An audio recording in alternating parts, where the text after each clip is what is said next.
딸 집에 반찬 주러 갔다가 충격적인 장면을 목격한 이야기.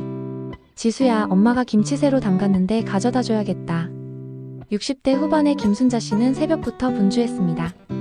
전남 고흥에서 농사를 지으며 살고 있는 순자 씨는 서울에 사는 딸 지수와 사위 민호가 늘 걱정이었습니다. 도시에서 사는 애들이 제대로 된 반찬이나 먹고 사나. 순자 씨는 혼잣말을 하며 정성스럽게 김치를 포장했습니다. 부엌에서는 갖가지 반찬들이 완성되고 있었습니다. 깻잎절임, 멸치볶음, 도라지 무침, 그리고 딸이 어릴 때부터 좋아했던 감자전까지. 이것도 챙겨야지, 저것도 가져가야지. 순자 씨의 손길에는 딸에 대한 사랑이 가득했습니다. 밤늦게까지 딸 생각을 하며 준비한 반찬들이었습니다. 여보, 또 딸 집에 가시려고요? 남편 김철수 씨가 물었습니다. 지난주에도 갔다 왔잖아요. 너무 자주 가면 애들이 부담스러워할 텐데. 하지만 순자 씨는 고개를 저었습니다. 무슨 소리야. 부모가 자식 걱정하는 게 당연한 거지. 지수가 결혼한 지 이제 3년 됐는데 사위도 착하고 좋잖아. 순자 씨는 사위 민호를 무척 아꼈습니다. 새벽 5시부터 시작한 준비가 끝나자 이미 오전 10시가 되어 있었습니다. 큰 보자기에 정성스럽게 싼 반찬들을 보며 순자 씨는 만족스러운 표정을 지었습니다. 이제 시외버스 타고 가면 오후에 도착하겠네. 순자 씨는 설레는 마음으로 집을 나섰습니다. 딸의 반가운 얼굴을 떠올리며 무거운 보따리도 전혀 무겁지 않았습니다. 버스에서 순자 씨는 계속해서 딸 생각을 했습니다. 우리 지수 요즘은 어떻게 지내고 있을까? 살이 빠진 것 같던데 밥은 제대로 챙겨 먹고 있을까? 3시간 넘는 긴 여행이었지만 딸을 만날 생각에 시간이 금방 지나갔습니다. 깜짝 방문이니까 더 좋아하겠지. 순자 씨는 혼자 웃으며 창밖 풍경을 바라봤습니다. 아휴, 서울은 역시 복잡해. 오후 2시 순자 씨는 지하철을 타고 딸이 사는 아파트 단지에 도착했습니다. 몇 번 와본 곳이지만 여전히 낯선 도시였습니다. 15동 501호. 여기가 맞나? 순자 씨는 보따리를 들고 엘리베이터에 올랐습니다. 5층까지 올라가면서 마음이 두근거렸습니다. 지수가 깜짝 놀라겠네. 얼마나 좋아할까? 엘리베이터에서 내려 복도를 걸어가는데 평소와 다른 점이 있었습니다. 주변이 너무 조용했습니다. 이상하네. 평일인데도 사람들이 하나도 안 보이네. 순자 씨는 고개를 갸웃하며 딸의 집 앞에 섰습니다. 초인종을 누르려다가 잠시 망설였습니다. 미리 연락을 했어야 했나? 그래도 엄마인데 뭐. 그런데 이상한 일이 벌어졌습니다. 현관문이 살짝 열려 있었습니다. 문이 왜 열려 있지? 순자 씨는 의아해했습니다. 평소 딸은 문 단속을 철저히 하는 편이었습니다. 혹시 누가 들어간 건 아닐까? 순자 씨의 마음에 불안감이 스쳐 지나갔습니다. 지수야, 엄마 왔다. 순자 씨는 조심스럽게 목소리를 냈습니다. 하지만 집안에서는 아무 대답이 없었습니다. 순자 씨는 더욱 이상하다고 생각했습니다. 평일 이 시간이면 지수는 집에 있을 텐데. 딸은 재택근무를 하는 번역가였기 때문에 보통 집에 있을 시간이었습니다. 순자 씨는 현관문을 살짝 밀어보았습니다. 문이 스르륵 열렸습니다. 문이 잠기지도 않았네. 순자 씨는 점점 이상한 기분이 들었습니다. 혹시 강도라도 든 건 아닐까? 순자 씨의 머릿속에 좋지 않은 생각들이 스쳐 지나갔습니다. 하지만 딸이 걱정되어 그냥 돌아갈 수는 없었습니다. 일단 들어가 봐야겠어. 순자 씨는 조심스럽게 현관문을 열고 안으로 들어섰습니다. 현관에 들어서자마자 순자 씨는 뭔가 이상한 느낌을 받았습니다. 신발장이 평소보다 어수선했습니다. 딸의 구두, 사위의 운동화는 평상시처럼 정리되어 있었는데 그 옆에 낯선 남자 구두가 놓여 있었습니다. 이 신발은 뭐지? 민호 거 같지도 않고. 순자 씨는 그 구두를 자세히 들여다봤습니다. 명품으로 보이는 비싼 구두였습니다. 지수야, 엄마야. 순자 씨가 다시 딸을 불렀지만 여전히 대답이 없었습니다. 거실 쪽에서 희미하게 웃음소리가 들려왔습니다. 지수 웃음소리 같은데? 순자 씨는 안도하면서도 의아했습니다. 그럼 왜 대답을 안 하지? 혹시 못 들었나? 순자 씨는 조심스럽게 거실로 발걸음을 옮겼습니다. 복도를 지나면서 순자 씨는 집안의 분위기가 평소와 다르다는 것을 느꼈습니다. 커튼이 쳐져 있어서 어둑했고 공기 중에는 낯선 남자의 향수 냄새가 은은하게 퍼져 있었습니다. 이상해. 민호는 향수를 안 쓰는데. 순자 씨의 불안감은 점점 커져갔습니다. 거실 입구에 가까워질수록 대화 소리가 더욱 선명하게 들려왔습니다. 딸의 목소리와 함께 낯선 남자의 목소리도 들렸습니다. 지수야, 누구랑 얘기하는 거야? 순자 씨는 혼잣말을 하며 거실 문 앞에 섰습니다. 그 순간 순자 씨의 가슴이 쿵쾅거리기 시작했습니다.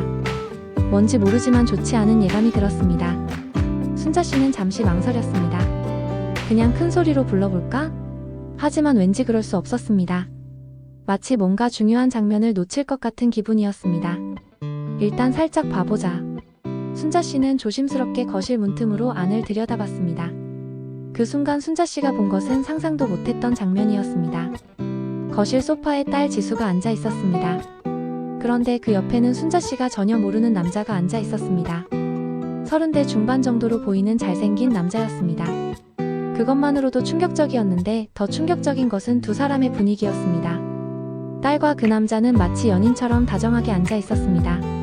오빠 정말 고마워. 이런 걸 어떻게 준비했어? 지수가 남자에게 애교스럽게 말했습니다. 그 남자는 지수의 손을 잡으며 대답했습니다. 지수야, 네가 좋아할 줄 알았어. 이런 거에 돈 아끼면 안 되지. 순자 씨는 눈을 의심했습니다. 딸이 다른 남자와 손을 잡고 있다니. 순자 씨의 머릿속이 하얗게 변했습니다. 저 남자가 누구야?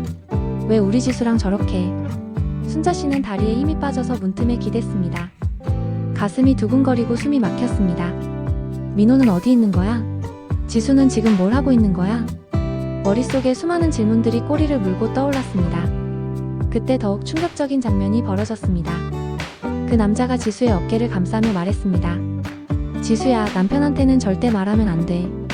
알겠지? 지수가 고개를 끄덕이며 대답했습니다. 당연하지. 민호 오빠는 절대 모를 거야. 우리가 조심하면 돼. 순자 씨는 그 말을 듣고 온몸이 떨렸습니다. 내 딸이 바람을 피우고 있다고? 순자 씨는 믿을 수 없었습니다. 그렇게 착하고 성실했던 딸이 그렇게 좋은 사이를 두고 다른 남자와 바람을 피우고 있다니. 순자 씨는 눈물이 핑 돌았습니다. 이럴 수가 없어. 이건 꿈이야. 꿈이어야 해. 하지만 현실은 너무나 명확했습니다. 딸이 불륜을 저지르고 있었습니다. 그 순간이었습니다. 순자 씨가 들고 있던 반찬 보따리가 손에서 미끄러져 바닥에 떨어졌습니다. 쿵! 소리와 함께 김치통이 바닥에 굴러갔습니다. 거실에 있던 지수와 남자는 깜짝 놀라며 현관 쪽을 바라봤습니다. 뭐야? 무슨 소리야? 남자가 당황하며 일어났습니다. 어머니? 지수가 순자 씨를 발견하고는 얼굴이 새하얗게 변했습니다. 순자 씨는 떨리는 목소리로 외쳤습니다. 지수야, 너 지금 뭘 하고 있는 거냐? 순자 씨의 목소리에는 분노와 실망, 그리고 깊은 슬픔이 섞여 있었습니다. 딸을 믿고 사랑했던 마음이 산산조각 나는 순간이었습니다. 남자는 재빨리 일어나서 자신의 옷을 정리하며 현관 쪽으로 향했습니다. 죄송합니다. 저는 먼저 가보겠습니다. 남자는 순자 씨와 눈도 마주치지 못하고 서둘러 신발을 신었습니다. 잠깐, 당신 누구야? 순자 씨가 소리쳤지만 남자는 대답하지 않고 황급히 문을 나가버렸습니다. 엄마, 이게 아니야. 오해야. 지수가 다급하게 변명하기 시작했습니다. 그냥 회사 선배고 업무 얘기를 하고 있었어. 하지만 순자 씨는 이미 모든 것을 다 들었습니다. 업무 얘기? 손잡고 업무 얘기를 해? 남편한테 말하면 안 된다고 하는 게 업무 얘기야? 순자 씨의 목소리가 점점 높아졌습니다. 지수는 더 이상 변명할 수 없다는 것을 깨달았습니다. 어머니 앞에 무릎을 꿇고 앉았습니다. 엄마, 미안해. 정말 미안해. 지수의 눈에서 눈물이 흘러내렸습니다. 하지만 순자 씨의 분노는 쉽게 가라앉지 않았습니다. 미안하다고? 지금 미안하다고 하면 다 되는 거야? 순자 씨도 눈물을 흘리기 시작했습니다. 딸에 대한 실망감이 너무나 컸습니다. 지수야, 내 아버지가 이 얘기를 들으면 어떻게 될 것 같아? 순자 씨의 목소리는 분노로 떨리고 있었습니다.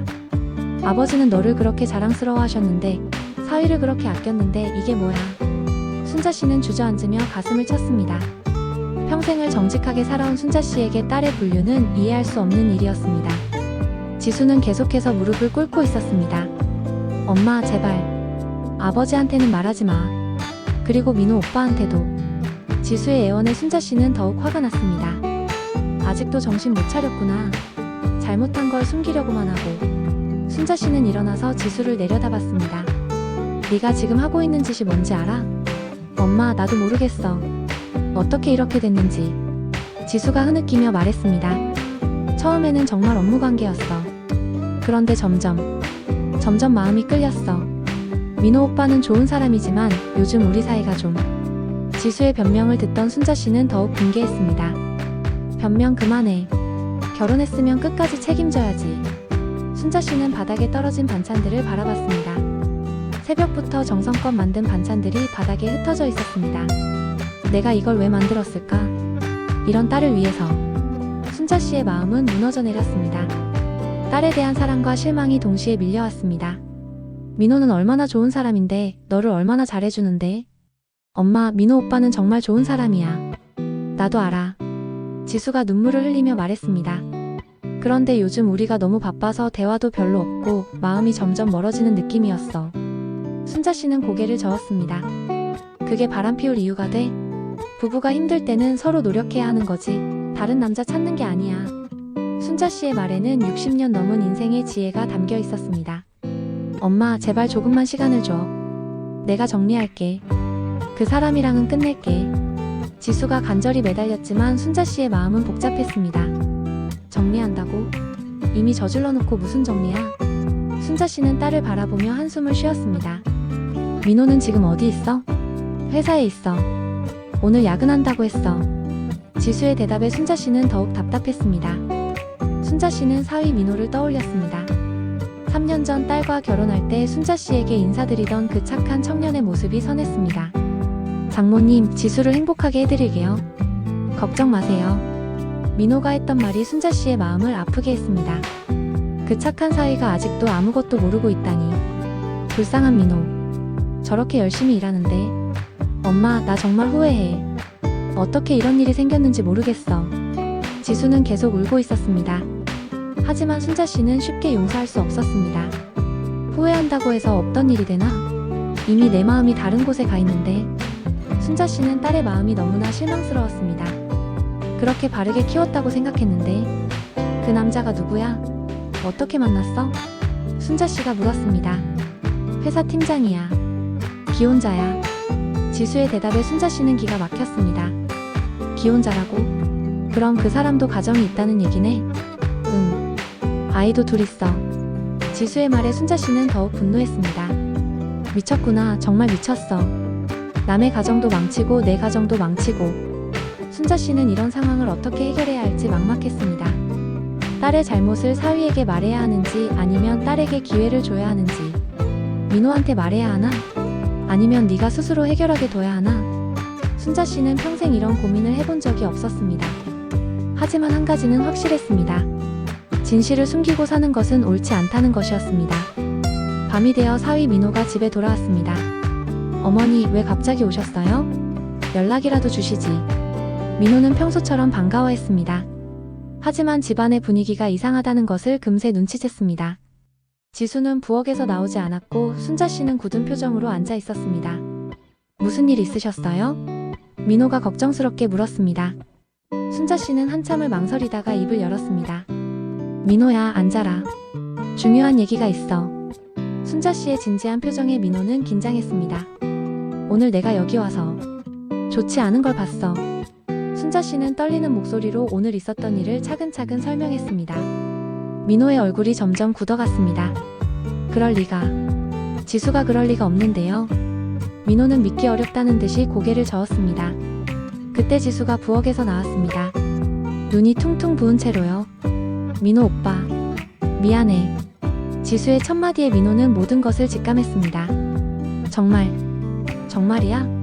민호의 목소리가 떨렸습니다. 응. 미안해. 정말 미안해. 지수가 고개를 숙였습니다. 민호는 소파에 주저앉았습니다. 왜 그랬어? 우리가 뭐가 부족했어? 민호의 목소리에는 분노보다는 배신감과 슬픔이 묻어났습니다. 지수는 무릎을 꿇고 민호 앞에 앉았습니다. 내가 잘못했어. 변명의 여지가 없어. 오빠를 배신한 거야. 지수는 눈물을 흘리며 진심으로 사과했습니다. 순자 씨는 이 모든 상황을 지켜보며 마음이 아팠습니다. 착한 사위가 받을 충격을 생각하니 가슴이 미어졌습니다. 하지만 진실을 숨기는 것보다는 낫다고 생각했습니다. 민호야, 미안해. 내가 이런 얘기를 해야 해서. 순자 씨가 사위에게 말했습니다. 아니에요, 어머니. 알려주셔서 고마워요. 만약 모르고 살았다면. 민호는 말을 잇지 못했습니다. 그 후 며칠간 부부는 진지한 대화를 나눴습니다. 지수는 그 남자와의 관계를 완전히 정리했고 회사도 그만두겠다고 했습니다. 민호는 쉽게 용서할 수는 없었지만 지수의 진심 어린 반성을 보며 다시 한번 기회를 주기로 했습니다. 순자 씨는 딸에게 말했습니다. 진실은 언젠가 드러나는 법이야. 앞으로는 절대 이런 일 없어야 해. 그날의 충격적인 발견이 오히려 가족을 더욱 단단하게 만드는 계기가 되었습니다.